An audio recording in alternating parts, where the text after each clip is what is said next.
안녕하십니까. 신인경의 국방TV 데일리 디펜스입니다. 정말 충격적인 상황이 발생하고 있습니다. 일본이 완전히 군사 대국화의 길로 들어섰습니다.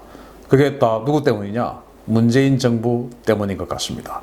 제가 그 관련 소식, 정황 이런 것들을 우리 신인경의 국방TV가 최초로 단독으로 여러분께 알려드리겠습니다. 자, 충격입니다. 미국이 한국 대신 일본에서 키 리졸브 훈련을 합니다. 우리가 키 리졸브 훈련을 그동안 매년 3월에 해왔죠. 그걸 이제 안 하죠. 그런데 안 하니까 미군이 일본 자위대와 일본에서 키 리졸브 훈련을 하는 겁니다. 관련 소식 보시겠습니다. 자, 미국이 한반도 유사시에 일본 자위대 투입 방안을 추진한다 라고 보도를 보셨죠. 자, 이 내용입니다. 자, 주한미군 사령부가 최근 발간한 주한미군 2019 전략 다이제스트에 따르면 유사시 유엔 사령부가 일본과 전력 지원 협력을 할 것이라는 내용이 포함되어 있으며 미국의 이 같은 전략에 일본이 동의할 경우 일본 자위대가 유엔 깃발 아래 한반도에 투입될 수 있는 길이 열린다. 복수의 정부 소식통은 11일 미국이 유엔사 역할 확대와 일본 자위대의 참여를 추진해 왔다면서 현재 일본에 유엔 사령부 후방 기지가 있는 만큼 일본 역시 유사시 한반도에 병력과 장비를 제공하는 유엔 전력 제공국 참가가 필요하다는 것이 입장이라고 확인했다라는 겁니다. 자, 이 유엔군이란 것은 우리 한반도 전쟁, 즉 북한에 대비해서 싸우는 군대를 말하는 것이죠. 1950년도에 6.25 전쟁 때문에 결성된 군대입니다. 유엔 안보리 결의안 84조에 의해서 미국이 모든 정권을 위임받게 됐습니다. 이 유엔군의 구성, 역할, 이런 것들, 또 추가 증원, 이런 것들을 전부 미국이 정하는 거예요. 미국이 하라면 하는 겁니다. 한국하고 협의 필요 없습니다. 우리 한국이 미국과 사이가 좋으면 협의해야 되겠죠. 사이 나쁘면 미국이 한국 허락을 받을 이유가, 동의를 받을 이유가 전혀 없죠. 그래서 이 지금 현재 상황을 보면 미국과 사이가 안 좋은 문재인 정부의 현 상황을 보면 우리가 지금 미국이 일본 자위대를 끌어들여서 북한에 대비한 군대인 유엔군에 일본 자위대를 끌어들이는 것을 막을 방법이 없습니다. 이거 다 누구 때문입니까? 문재인 정부의 반미 정책 때문입니다.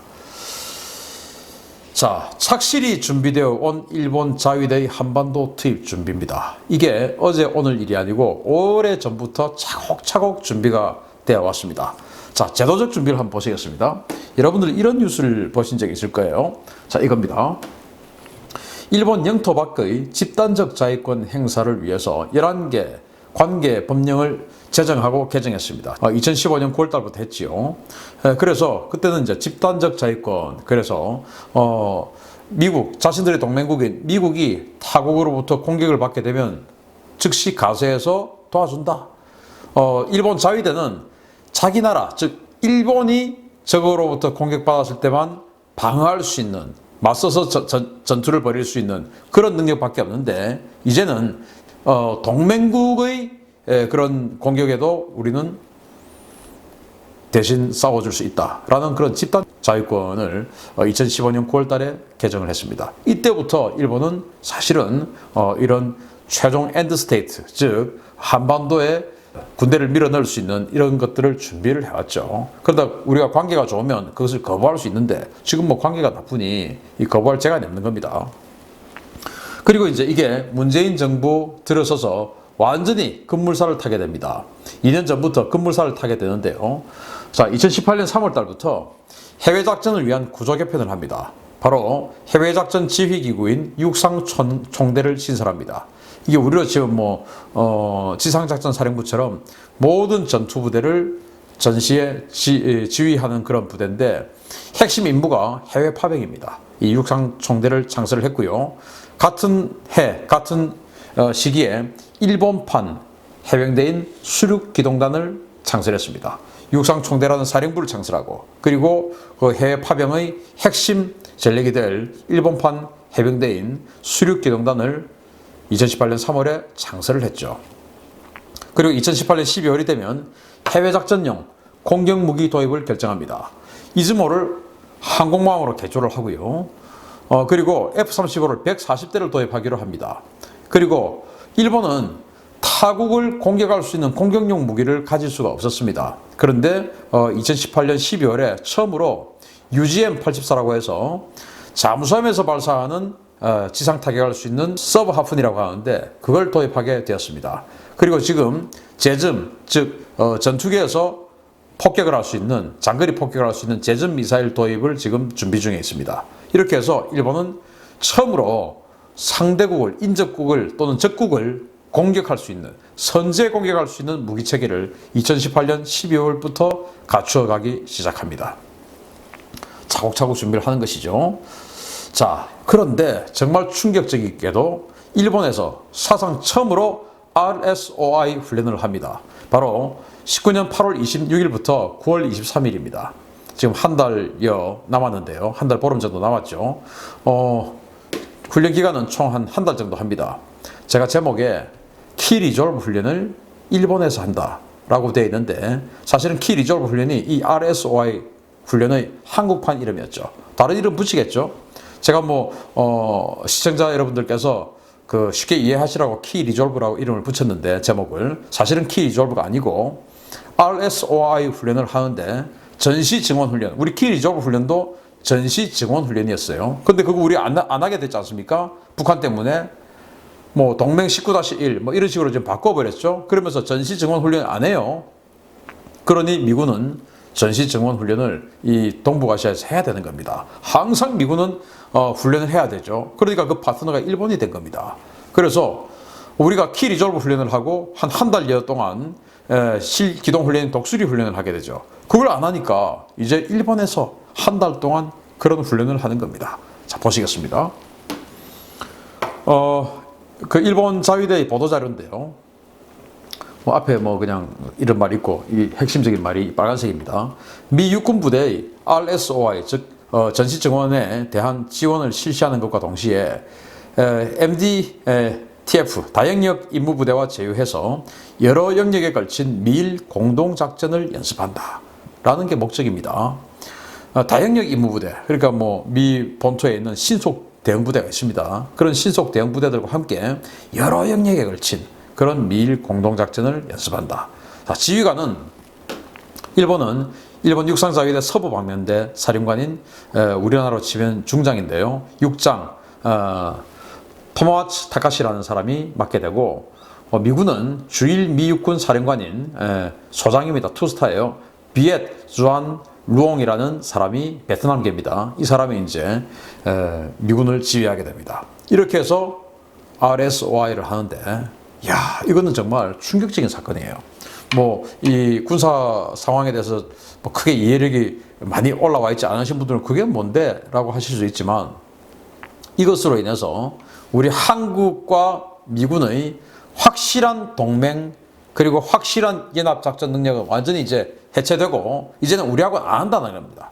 그리고는 일본하고 이 동북아시아에서 모든 신속 전쟁 모든 것을 일본하고 같이 하겠다. 한반도에 전쟁이 발생해도 일본하고 같이 들어오겠다. 중국하고 혹시나 전쟁을 한다 하더라도 일본하고 같이 가서 하겠다. 이런 겁니다. 자, 이 내용을 또 보시면 점점 더 그게 명확해지십니다. 자, RSOI 훈련에 대해서 일단 설명을 좀 드리겠습니다. 연합 전시 증원 연습인데요. 수용, 대기, 또 전방 이동 및 통합의 약자로 유사시에 본토에서 증원되는 미 증원군을 전구작전 지역으로 신속히 전개시키기 위한 1년의 절차를 숙달하는 훈련으로 한국에서는 키 리졸브 훈련 기간 중에 실시되었고요. 그런데 문재인 정부 출범 이후에 축소 그리고 폐지되었습니다. 이제 안 하는 것이죠. 그러니까 이제 일본에서 RSOI 훈련을 하는데 전시 증원 훈련을 하는 겁니다. 일본하고 이제 전쟁을 하겠다는 겁니다. 같이 하겠다는 겁니다. 자, 사상 첫 일본 지역 전시 증원 연습 어떻게 진행되나 보시겠는데요. 자, 일본은 이런 식으로 지금 이제 군대가 배치가 되어 있어요. 북부 방면대, 동북 방면대, 그리고 이제 여기 중부 방면대, 서부 방면대 이런 식으로 되어 있는데 이 서부 방면대에서 합니다. 이게 이제 그 일본과 미국의 합동 군사 연례 훈련인 오리엔탈 쉴드 훈련의 일환인데 이 오리엔탈 쉴드 훈련은 원래 작년까지만 해도 여기에서 했습니다. 북부 방면대 홋카이도에서 했죠. 왜냐? 이 오리엔탈 쉴드 훈련이 생긴 이유가 바로 냉전 시대에 소련군이 일본으로 상륙하는 것을 방어하기 위해서 만들었던 훈련이 오리엔탈 쉴드 훈련이에요. 그리고 그것이 지금까지 쭉 내려왔고 작년까지도 이 북부 방면대에서 홋카이도에서 오리엔탈 쉴드 훈련을 한 겁니다. 그런데 올해 사상 처음으로 미 전시증원군이 지금 이때까지만 해도 그냥 주일미군하고만 했어요. 지금은 이제 미 본토에서 증원군이 들어오는 겁니다. 그리고 증원 물자가 들어오는 겁니다. 우리 키 리저브 훈련할 때 보셨죠? 어마어마하게 미군들이 들어와요. 그걸 일본에서 하겠다는 거고 그 위치가 놀랍게도 큐슈입니다. 큐슈에서 하겠다는 겁니다. 이 큐슈가 어딥니까? 우리 부산 앞이죠. 부산 앞입니다. 그러니까 한국이 바로 코앞에서 그리고 중국과 가장 가까운 곳에서 하겠다. 그래서 대중국 전략의 핵심의 파트너는 일본이다. 뭐 그건 우리가 익히 알고 있는 사안이죠. 그런데 우리가 어제 그 뉴스에서 보셨듯이 또 제가 모두의 신문 기사를 이렇게 알려드렸듯이 한국에도 유엔군에 일본을 끼워 넣어서 한국에서의 혹시 2차 한국전쟁, 6.25 전쟁이 또 발생한다 하더라도 일본군과 같이 들어오겠다라는 그런 연습인 것입니다. 자, 여기서 하는 거예요. 자, 여기 보시면 미군은 지금 이제 이번 훈련에 제33 보병여단 전투단이 오고요. 보병여단, 이 33 보병여단은 일리노이주 주방위군입니다. 그리고 제106 기병연대, 여기는 이제 정규군인데, 상비군인데, 여기는 전차부대예요. 그리고 제17 야전 포병여단, 여기는 미국의 1군단, 한국에 전쟁이 발생하면 가장 먼저 오게끔 되어 있는 한국 전단 부대예요. 그 1군단의 직할 포병 부대입니다. 그리고 여기는 수송기 이런 데다가 싣고 다니는 하이마스라고 하는 다련장 로켓 부대입니다. 그런 것들이 들어와서 지금 이제 일본하고 같이 훈련을 하겠다는 것이고, 훈련 지역은 여기 나와 있듯이 구마모토 그리고 가고시마 이런 이 큐슈 일대에서 진행을 하게 되는데, 이 지역에 이제 사세보도 있고, 사세보가 이제 미군의 상륙부대 그리고 일본의 호위 대군 그 해상자위대 이렇게가 다 있죠. 그래서 일본과 미국의 상륙부대들이 사세보에 있기 때문에 그 일원에서 지금 상륙과 함께 우리 해병대와 포항에서 상륙작전 훈련을 했는데, 쌍용훈련 했지 않습니까? 그거지 안 하니까 일본과 사세보에서 상륙군들을 가지고 일본 수륙기동단과 상륙훈련을 하고, 그리고 전쟁 실기동훈련을 하고, 우리 독수리 연습을 했듯이 일본과 이 큐슈 일대에서 실기동훈련을 하고, 전시증원 본토에서 병력이 들어오는 전시증원 훈련을 하고 한다는 겁니다. 우리는 이제는 완전히 낙동강 오리알이 된 겁니다. 자, 그런데 이 사상 첫 일본의 연합전시증원 훈련을 하는 지휘관이 누구냐? 바로 이 사람입니다. 주일 미 육군 사령관 비엣 슈앙롱 소장인데요. 이 사람은 월망 패망 후에 미국으로 망명한 월남 베트남 해병대 소령의 아들로, 그러니까 아버지가 베트남군입니다. 베트남인이고 베트남군이고, 이 사람도 부모가 다 베트남 사람이에요. 아들로 이제 전쟁에 지니까 이 베트남의 해병대 소령이었던 아버지가 미국으로 피신을 한 겁니다. 그래서 캘리포니아 주립대학을 졸업했고 ROTC 장교로 임관을 했습니다. 주로 공수부대에서 근무했고요. 공수작전과 안정화작전, 지휘, 참모 경험이 풍부한 작전통입니다. 아프간 전쟁, 이라크 전쟁 다 참가했습니다. 2017년 5월부터 2018년 8월까지 미 8군, 우리 주한미 8군이죠. 작전 담당 부사령관으로 주한미군에서 근무했으며, 같은 해 주일 미 육군 사령관으로 영전했습니다. 원스타 때, 원스타 마지막 해 때 한국에서 근무를 했죠. 주한미 8군의 작전 담당 부사령관으로 근무를 하다가 투스타 진급을 해서 이제 일본의 주일 미 육군 사령관으로 전출을 간 겁니다. 그러니까 이 사람은 한국에서 여러 어떤 그 훈련을 하면서 그 연합전시증원 훈련을 이제 경험을 하고 지켜본 사람이죠. 그리고 실제 전쟁도 아프간전, 이라크전 다 해봤고 완전히 뭐 전쟁통이고 82 공수사단 이런 데 근무했습니다. 그러면서 이제 이 사람을 한반도에 대해서 워낙 잘 아는 이 한반도 정구작전 전문가를 일본으로 데려가서 이 훈련을 지휘하는 것입니다. 그러니까 애초에 미군은 이 사람을 진급시켰을 때 이미 일본군을 키워주기 위해서 이 사람을 진급시켜서 일본으로 보낸 겁니다. 일본을 키워주기 위해서. 한반도 작전통을 일본으로 보낸 겁니다. 주한 미 8군 작전 부사령관이었으니까 이 사람을 일본에 보내서 일본을 이제 완전히 한반도 스페셜 군대로 일본을 만드는 그런 역할을 하게 되는 겁니다. 무서운 이야기죠. 자, 그러면 일본이 이렇게만 했을까? 아닙니다. 그동안 쭉 그 레슨을 미국에게 받아왔습니다. 자, 덤블리츠 훈련이라고요. 2013년도부터 참가를 했는데 이건 상륙작전 레슨을 쭉 받아온 정황입니다. 바로 미 캘리포니아 해변에서 실시되는 해군 해병대 주관의 연례 상륙 훈련인데 2013년부터는 일본 육상자위대 일부가 참가를 시작했고 처음에는 뭐 소대급 이런 식으로 갔어요. 그러다가 2015년 일본이 집단적 자위권 이 법령이 개정되지 않습니까? 그러면서 수륙기동단이 또 창설이 되었죠. 그래서 수륙기동단 창설이 추진되면서부터 완전히 미국의 대규모로 가기 시작해서 지금 거의 대대급으로 갑니다.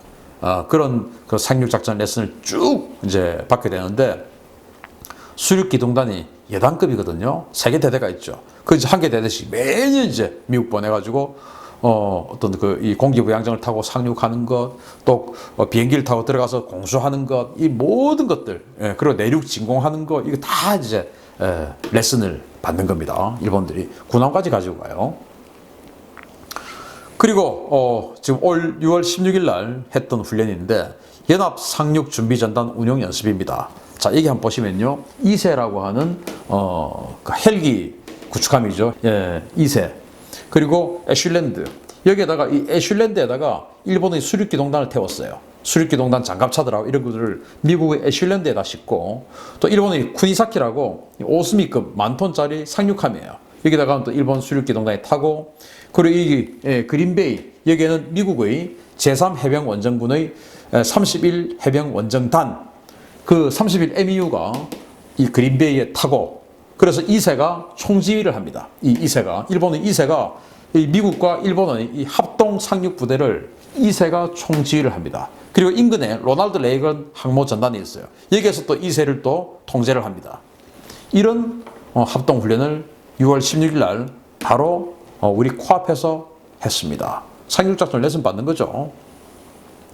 그 다음에 장거리 공습작전 레슨도 받습니다. 뭐 이게 지금 B-1B, 미국의 B-1B 폭격기가 있고 일본의 F-15J 전투기가 B-1B와 같이 지금 나르고 있죠. B-1B를 호위하는 겁니다. 그동안은 우리 이 동북아시아에 미군 폭격기가 오면 항상 우리 한국 공군이 엄호하고 호위하고 같이 다녔죠. 그런데 이제는 한국 공군이 안 하니까 일본 항공자위대와 이 공습 훈련을 하는 겁니다. B-1B도 오고 또 B-52도 오고 B-2도 오고 했지 않습니까? 그걸 전부 일본하고 이제 같이 훈련하는 거예요.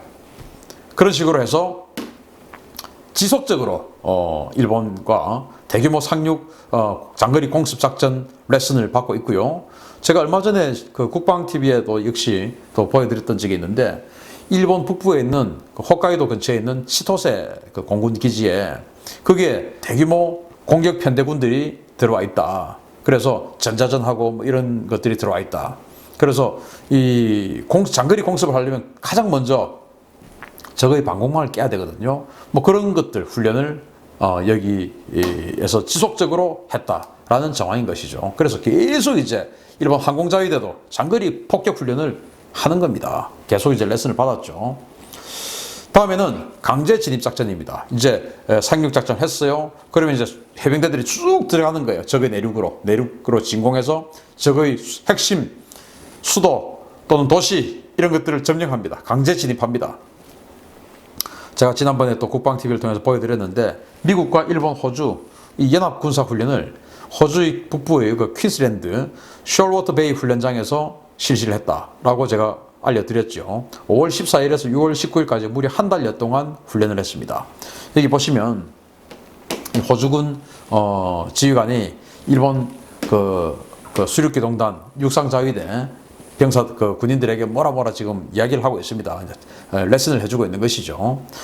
그래서 이 훈련의 내용을 보면 상륙작전을 비롯해서 헬리콥터, 그리고 부시마스터 차륜형 장갑차 등을 이용해서 시가지에 강제 진입을 해서 뭐 뭔가를 탈취하고 공격하고 체포하고 그리고 빠져나오고 뭐 이런 그 시가전 중심의 훈련을 했었습니다. 그러니까 일본은 미국 캘리포니아에 가서 그동안 쭉 해안에 상륙하는 훈련을 쭉 해왔죠.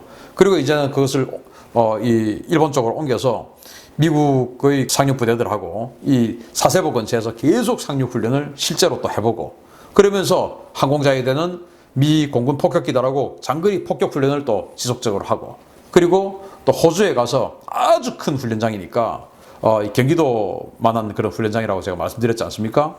이 훈련장에 가서 완전히 시가전 훈련까지 시작해서 다 섭렵해보는 이런 정말 A에서부터 Z까지 다 배우는 그 레슨을 쭉 받아온 겁니다. 우리 한국이 안 하니까 일본을 선택한 거죠. 이거는 전적으로 문재인 정부가 반미 행각을 해왔던 후과라고 생각하는 것입니다. 자, 그래서 문재인 대통령의 친북 반미 정책이 초래한 미일 연합군의 한반도 진공입니다. 저는 유엔 안보리 결의안 84조에 의해서 이 유엔군의 구성, 역할, 임무, 뭐 또 추가 이런 것들을 미국에게 유엔 안보리가 일임해놨기 때문에 미국이 얼마든지 일본 그래 들어와 라고 할 수 있는 겁니다. 우리가 사이가 좋으면 그건 안 되지 라고 하면 우리 입장을 들어주겠죠. 지금 뭐 우리 입장 들어주겠습니까? 우리가 뭐 전화하면 웃기는 소리 하고 있네. 평소에 잘해라 이 자식아. 파란 나비나 달고 내 앞에서 깝죽대고 어디 감히 말이야. 그러니까 뭐 들어줄 리가 있습니까? 저는 친북을 했는데 알고 보니까 친일이 되어버렸네요. 이러는 거죠. 결과적으로 친일이 되어버렸어요. 토착 왜구가 됐네요. 기가 막힌 노릇입니다. 친북만 했는데 왜 친일이 됐냐 이거야. 그거 뭐로 가는 겁니까? 미국이 가만히 있을 것 같아요? 미국은 이 동아시아에 인도 태평양 전략을 구현하기 위해서 대중국 포위망 그리고 그들의 위협인 북한 압박 이런 것들을 위해서 파트너가 필요해요. 핵심 파트너가. 그 핵심 파트너 역할을 우리가 안 하겠다고 하니까 일본을 선택한 겁니다. 그래서 일본을 보통 국가가 만들어서 무장할 수 있고 전쟁할 수 있는 군대로 일본을 만들어주는 거예요. 그리고 우리가 한미연합 군사연습, 뭐 키리졸브, 독수리 연습, 을지 프리덤 가디언, 맥스 썬더, 비질런트 에이스 이런 거 안 한다고 하죠. 전부 이제 일본하고 하는 겁니다. 우리는 완전히 이름만 한미동맹이지 미국의 그 우수한 전투기술, 전략, 전술 이런 거 전혀 배우지 못하고 일본이 다 가져가는 겁니다. 기가 막힌 일입니다. 정권이 바뀐다고 이거 찾아올 수 있을까요? 정말 애통하고 분통하고 그렇습니다. 너무나 안타깝습니다. 정권이 바뀐다고 해서 이거 지금 찾아올 수가 있을까? 난 너무 걱정됩니다. 찾아와야 됩니다. 근데 그래야 우리 군이 강군이 되지 않습니까? 강군이 되려면은 매일매일 전쟁하는 미군으로부터 전투기술을 배워야죠. 우리 한국에 일본이 이제 유엔군의 깃발을 들고 뭐 우길승천기 이런 건 안 들고 오겠죠. 왜? 유엔군이니까. 유엔군의 깃발을 들고 일본 자위대가 이제 들어올 상황이 되어버렸습니다. 누구 때문에? 문재인 정부 때문입니다. 일본이 미국과 우리가 지금 하지 않는 RSOI, 작년부터 하지 않았던 그 RSOI 훈련을 두 번을 안 했더니 결국 미국이 참지 못하고 일본하고 이제 키리졸브, 독수리 연습과 같은 그 RSOI 훈련을 일본과 8월 달부터 9월 달까지 한 달 동안 진행합니다. 이거 전부 문재인 대통령 책임입니다. 데일리 디펜스 마치겠습니다. 감사합니다.